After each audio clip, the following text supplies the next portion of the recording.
Hi అండి, సుధీర్ నేస్తం బ్లాగ్కు స్వాగతం సుస్వాగతం.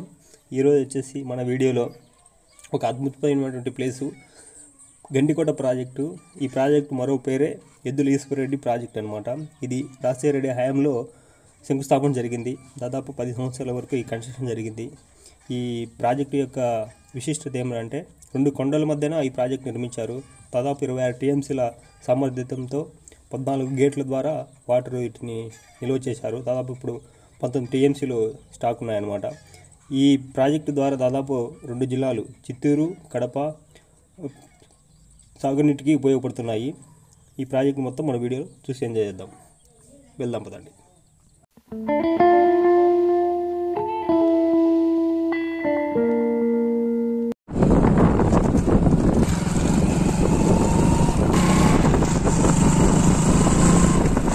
ఇక్కడ మనం చూస్తున్నది వచ్చేసి ప్రధాన కాలువ అనమాట. గండికోటకు ప్రధాన కాలువని చాలా ఇంత పెద్దగా ఉందంటే ప్రాజెక్ట్ ఇంకా పెద్దగా ఉంటుంది.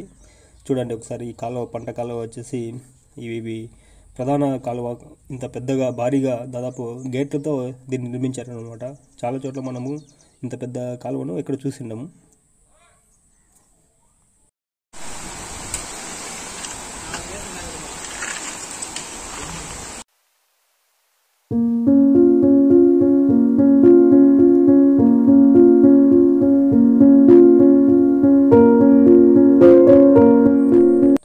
గండికోట ప్రాజెక్టు అది దగ్గరలో ఉన్నామండి.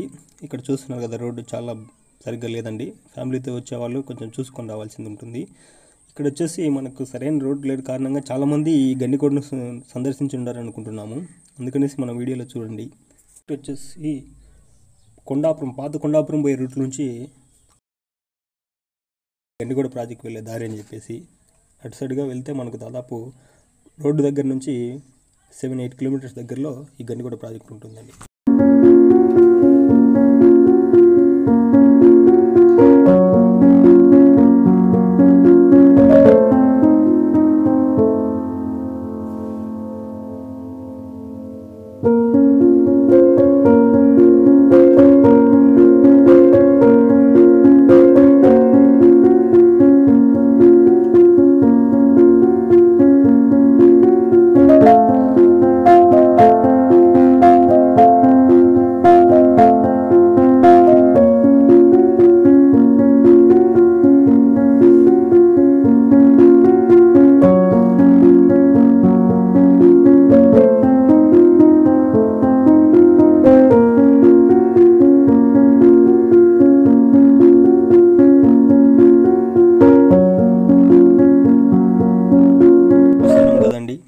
అటుపక్క కొండ వచ్చేసి మనం ఉన్న ఇటుపక్క కొండ, ఈ మధ్యలో ఈ ప్రాజెక్టు నిర్మాణం సాగిందనమాట.